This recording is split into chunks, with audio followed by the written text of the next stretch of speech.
둔하여지지 말며 재물이 늘어도 거기에 마음을 두지 말지어다. 하나님이 한두 번 하신 말씀을 내가 들었나니 권능은 하나님께 속하였도다 하셨도다. 주여 인자함은 주께 속하오니 주께서 각 사람이 행한 대로 갚으심이니이다. 주님은 각 사람이 행한 대로 갚으시는 하나님이십니다. 자, 오늘은 주님께 피하는 인생이 되어야 한다고 했습니다. 오늘 하나님께서 저희들에게 주시는 제목은 주님께 피하는 인생이 되어야. 여러분, 이 세상은요, 우리의 힘과 능력으로는 사라질 수 없어요. 그래서 그 누구의 도움이 아닌 아버지가 주시는 평강과 행복을 얻어야 살게 되어 있습니다. 여러분, 우리 힘과 능력으로는 살 수 없어요. 절대로 안 사라집니다.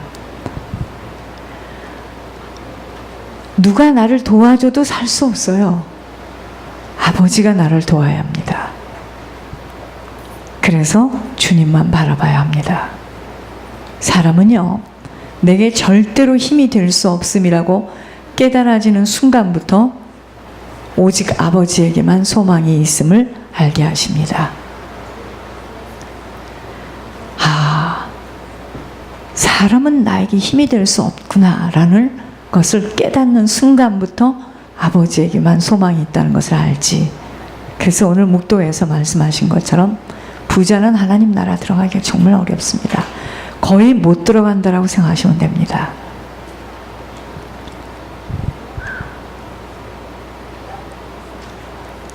절대로 못 들어갑니다. 부자이기 때문에 못 들어가는 게 아니에요. 하나님을 의지하지 않고 하나님께 소망을 둘 수 없는 한 들어갈 수 없습니다. 주님은 한 번도 약속을 어기신 적 없으시는 것만이 아니라 우리를 실망시킨 적이 없으십니다. 사람은 수도 없이 많은 약속들을 하지만 그 약속들을 지켜나가기란 쉽지가 않아요. 그래서 주님이 우리들을 여러 가지로 견주어 보십니다. 아버지의 축복을 받을 수 있는 믿음이라는 그릇으로 빚어져야 하기 때문에 우리를 견주시는 거예요. 우리를 다루십니다. 수도 없이 다루세요. 오늘 기도가 참 은혜롭지 않아요? 기도가 항상 은혜롭지만 맞습니다. 하나님은 우리를 다뤄보세요. 다룸을 받고 난 후에 이게 다룸이구나 할 땐 너무 늦어요. 주 안으로 들어가는 것만큼 흔들릴 수 없고 그 어느 것에도 방해받을 수 없음이 반석이기 때문입니다. 시시로 주님에게 그 모든 것들을 다 토해내야 합니다. 이게 기도예요. 아버지는 우리들을 흉보거나 탓하거나 그 모든 것들의 비밀을 누설하지 아니하시는 신실하신 하나님이시기에 세상에서 줄 수 없는 능력으로 보호하신다는 것을 안다면 우리 마음을 줘야 될 것은요, 사람 아닙니다. 환경 아니에요. 아버지 한 분입니다. 반드시요, 주님은 행한 대로 갚아주십니다. 반드시 행한 대로 갚아주시는 분으로 그 어느 것 하나 감출 수 없고 숨길 수 없음은 아버지가 모든 것들을 다 아시기에 억울함도 분함도 아버지 앞에서만 토해내야 하는 것입니다. 권 목사님도 놀랬고 저도 놀랐습니다. 안갚음이라는 단어를 말씀하셨어요. 안갚음이라는 것이 어디서부터 오죠? 상처에서부터 와요. 이 상처로부터 오는 이 안갚음이라는 것이 우리 속에 쫙 깔려 있답니다.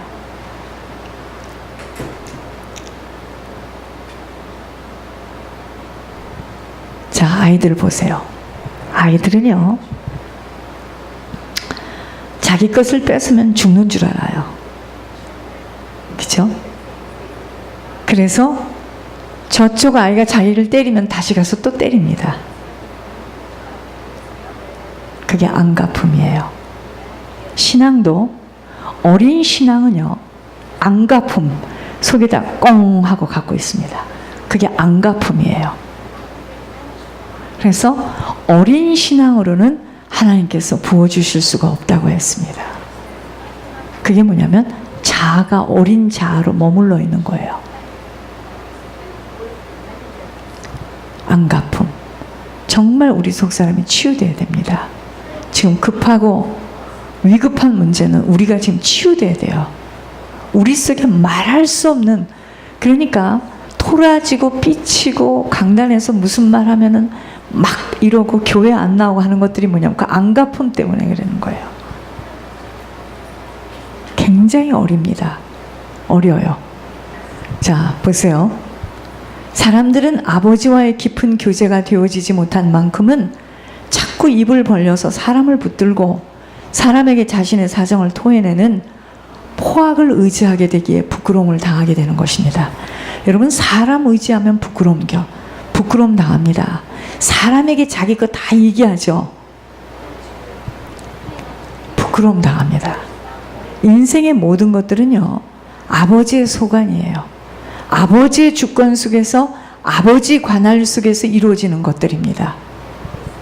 그렇기에 한순간도 아버지만 바라고 아버지만 의지하며 아버지로만 충만해져야 하는 것입니다.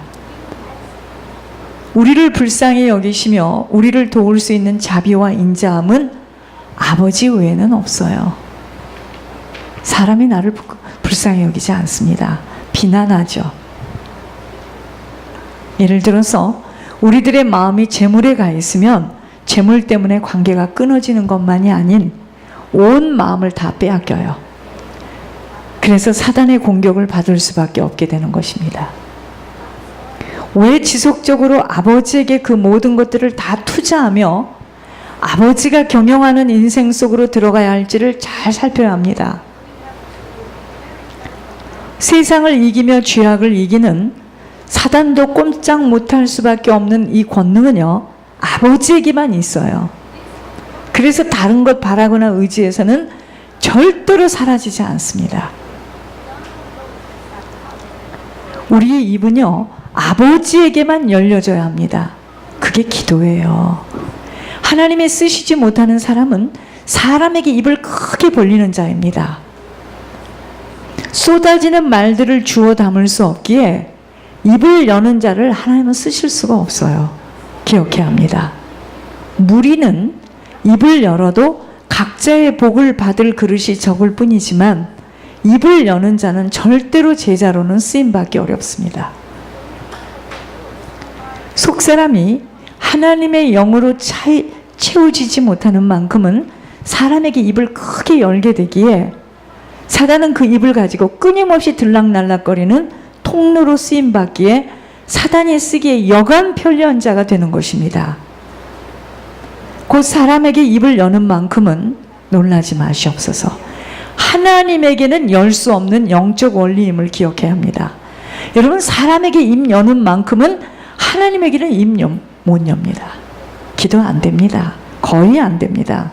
우리 모두는요, 우리의 소망은 오직 모든 것을 다 아시고 다 알아요. 우리의 모든 걸 다 알고 계십니다. 그리고 아버지는 하실 수 있어요. 그 주님에게만 두지 못하면 주님 바라보기는 너무 어려워요. 자, 저희들이 오면서도 그런 이야기를 하고 왔습니다. 인생 성공이 무엇일까요? 인생이 성공했다. 그게 무엇일까요? 아이들이 어려서부터 구별된 학교에서 비싼 튜이션을 내면서 특별한 과외를 받으면서 좋은 사립학교를 다니면서 잘 키워내요. 빵을 잘 빚어서 구워내는 것처럼 성공 가도를 향해서 지금 키워내는 거잖아요. 자, 성공했다 이거예요. 세상에서. 하나님 의지할 이유가 있겠습니까? 요셉이 요셉을 되려면 어떻게 되죠? 웅덩이에 빠져야 됩니다. 감옥에 가야 돼요. 남의 집에 가서 열쇠 꾸러미를 차고 노예 생활을 해야 됩니다. 그 과정을 통과할 때 요셉이 되는 거예요. 우리는 그 과정은 다 놓고 요셉이 성공한 것이 중요한 거죠. 그렇지 않습니다. 사람에게 입을 여는 만큼은 하나님에게는 열 수 없는 영적 원리임을 기억해야 합니다. 진정 우리가 의지할 대상은요, 무한하고 절대자이신 하나님만이기에 하나님 의지하지 못하는 만큼은 늘 한계가 있는 유한하고 상대적인 육신 관계에 미련을 둘 수밖에 없게 되어요. 뜻대로 되어지지 못하는 곳에 섭섭하여 울고 탓하게 된다는 것입니다. 마치 젖먹이가 엄마 품에 안기듯이 영혼의 참 목자 되시는 하나님의 인도하심만을 쫓아가는 순전한 신앙을 가져야 합니다. 여러분, 하나님이 만물을 창조하신 하나님이세요. 하나님이 못하실 게 뭐 있겠습니까? 하나님이 무엇 때문에 우리와 같이 어렵고 힘든 자들에게 매주 예물을 올리라 하면서 그렇게 우리를 괴롭히는 걸까요? 그게 괴롭히는 걸까요? 잘 생각해 보셔야 됩니다. 굳센 믿음은요, 사람 의지하고 환경 의지하는 게 아니라 오직 하나님만을 의지하는 것으로, 왜 우리에게 환난을 허락하시죠? 어떠한 순간에라도 담대함을 갖도록, 어떠한 순간에도 흔들리지 아니하도록 갖게 하기 위해서 환난을 허락하는데, 오랜 연단을 받은 만큼은요, 어떤 상황에서도 당황하지 않아요. 그래서 평상시에 주님의 약속을 굳게 믿는 만큼 환난에서 건짐을 받을 수 있는 것만이 아닌 성숙한 신앙인의 자리인에까지 도달하게 됩니다. 여러분, 신앙은 나이가 아니에요. 신앙은 내가 나이가 많기 때문에, 저 사람은 어리기 때문에 저 사람은 신앙이 약할 거다, 그렇지 않습니다. 신앙은요, 환난과 연단을 받는 만큼 모든 장애물을 뛰어넘게 되는 것입니다. 보세요. 환난과 연단을 받지 못한 만큼은 자신의 스스로 살기 위해서 자기의 짐도 자기가 스스로 지려 하니 그것이 자기 의인데 하나님의 도움은 갖지 못하게 되어 결국에는 멸망하게 됨이, 여러분, 하나님은요, 많은 예배를 드리는 것을 지금 중요하시 하는 것, 이것도 있겠지만 말씀 속에서 그 말씀대로 행하는 순종함이 중요합니다. 순종이 제사보다 낫다 그랬어요. 듣는 것이 수양의 기름보다 낫게 여김을 알아. 오직 아버지 의지하고 아버지께 간구하며 아버지 찾아야 합니다. 그런데 사람 의지하는 사람은 늘 사람에게 인정받으려 하고, 사람 바라보기에 하나님 바라볼 수 없어 계속 하나님으로부터 징계의 회초리를 맞게 되는 겁니다. 인간이 얼마나 연약한 줄은요, 넘어지는 담과 흔들리는 울타리라고 표현했습니다. 사람이 얼마나 약한 줄은 하루살이에라도 눌려 죽을 수 있는 연약함과, 우리 인생은요, 유한한 존재입니다. 한계가 있어요. 그래서 우리는 무한하신 하나님 한 분만 잠잠히 바랄 수밖에 없다는 것을 알아야 합니다. 여러분, 사람들이 왜 권력을 가지려고 어려서부터 길을 씁니까?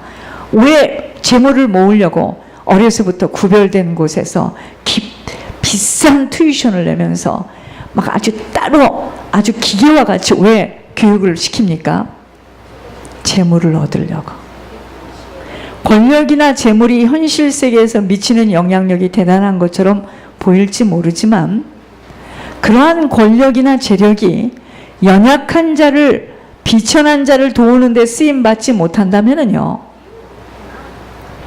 그 힘은 이기적인 자기 자신의 욕심과 탐욕을 충족시키는 도구로 사용하게 되어 끝내는 파멸에 이르고 맙니다. 본문의 다윗은요, 악인들의 반역으로 말미암아 심한 고통을 겪고 있습니다. 그들은 끝까지 다윗을 추격해서 죽여버리려고 생각을 갖고 있어요. 다윗이 누굽니까? 하나님이 세우신 왕이었지만 그들은 그런 것과는 상관이 없어요. 그래서 다윗을 죽이려고 지금 쫓아가고 있는데, 사실 지금 누구를 죽이고 있는 겁니까? 그를 왕으로 세우신 하나님에게 지금 도전하는 겁니다. 영적으로는 눈먼 자들이었던 관계로 하나님을 회방하고 하나님을 두려워하지 않아요. 여러분, 교회 함부로 이야기하고 주의 종에 대해서 함부로 이야기하는 거, 나의 신앙과 맞지 않다고 함부로 이야기하는 거, 그게 얼마나 무서운 일인 줄 아십니까? 하나님께 도전하는 겁니다. 얼마나 무서운 줄 아십니까? 오고 오는 훗날에 어떠한 일이 일어나는 줄 아십니까? 재앙을 불러일으킵니다. 함부로 입 열면 안 돼요. 그들의 그러한 교만하고도 사악한 행위는 곧 자신의 무덤을 파는 일이나 다름이 없었던 것입니다. 하나님은요, 주님을 회방하는 그 같은 악인들에게 회개의 기회를 주신 후에는 그들이 그래도 회개치 않고 계속 죄악을 범할 경우 결국 진노를 그들의 머리 위에 쏟아 부으시는 열매를 거두게 하십니다. 반드시 행한 대로 갚아주세요. 하나님은 공의의 하나님이세요.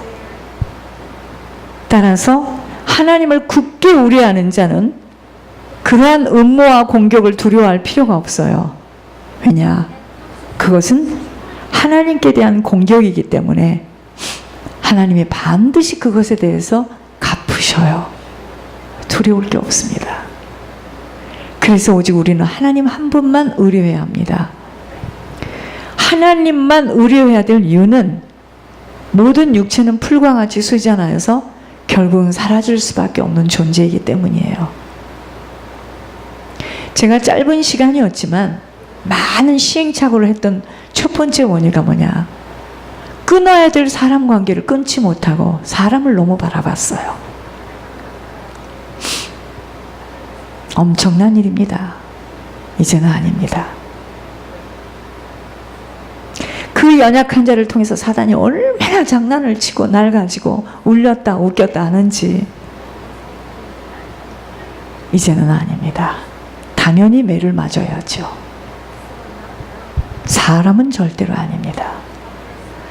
많은 권세자들이 역사의 무대에 등장했었지만 결국 얼마 안 되어 사라져버렸고, 그 권세가 세습되었다고 하더라도 그리 길지는 못했던 것을, 열조들의 죄의 보응이 얼마나 심각하다는 것을 지금 우리나라를 통해서 실제로 보고 있는 현실입니다.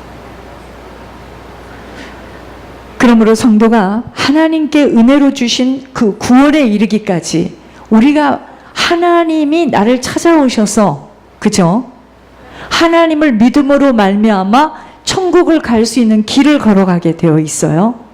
자, 이 믿음의 단계를 인내함으로 견뎌내지 못한다면 영원한 생명의 천국, 영원한 생명이 있는 천국 못 들어갑니다. 그래서 끝까지 지속할 수 있는 견고한 믿음으로 자라도록 힘써야 합니다. 믿음은요, 신념이 아니에요. 단순한 어떤 확신이 아니에요. 하나님이 주셔야 하는 선물입니다.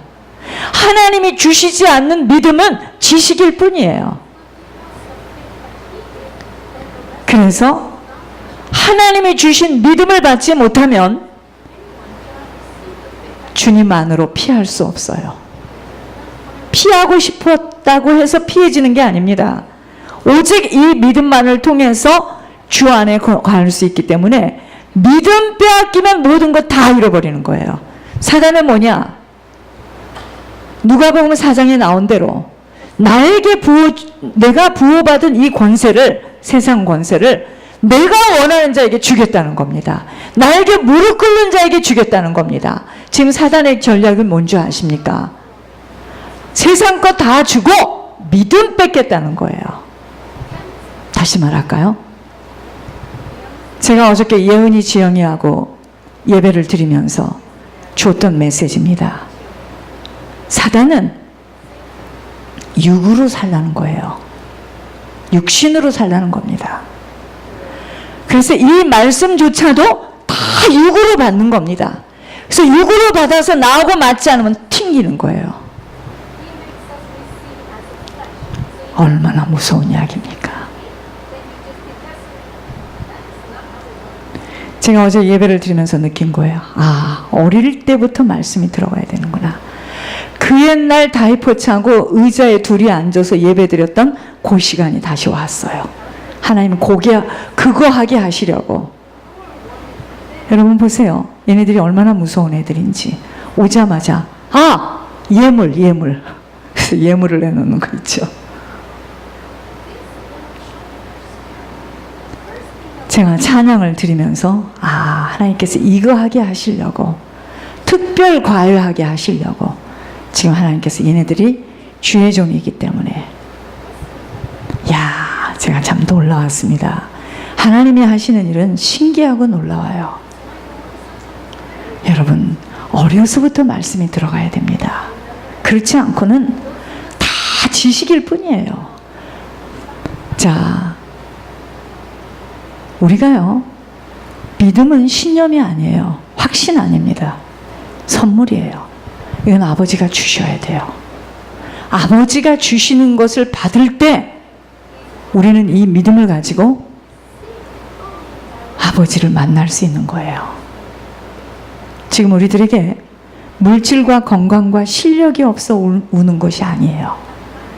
믿음 위에 굳게 서 있지 못하기에 하나님과의 관계, 그리스도와의 관계가 흔들리고 있기에 세상에 살아가는 동안 늘 실패한 모습으로 끊임없이 죄에게 굴복하는 거예요. 그래서 늘 부족하다고, 없다고, 뺏겼다고 울고 있는 겁니다. 결국 무엇이 없나요? 믿음이 없는 거예요. 왜 없죠? 못 받았어요. 선물로 받지를 못했습니다. 여러분, 이게 현주소예요. 믿음은 선물입니다. 그래서 이 믿음을 선물로 받는 자에게는 하나님 안에 거할 수 있어요. 하나님께 피할 수 있습니다. 하나님을 믿는 믿음 위에 거하지 못하면 늘 사람 바라볼 수밖에 없고, 불완전한 사람 의지할 수밖에 없어 사람에게 인정받으려고 할 수밖에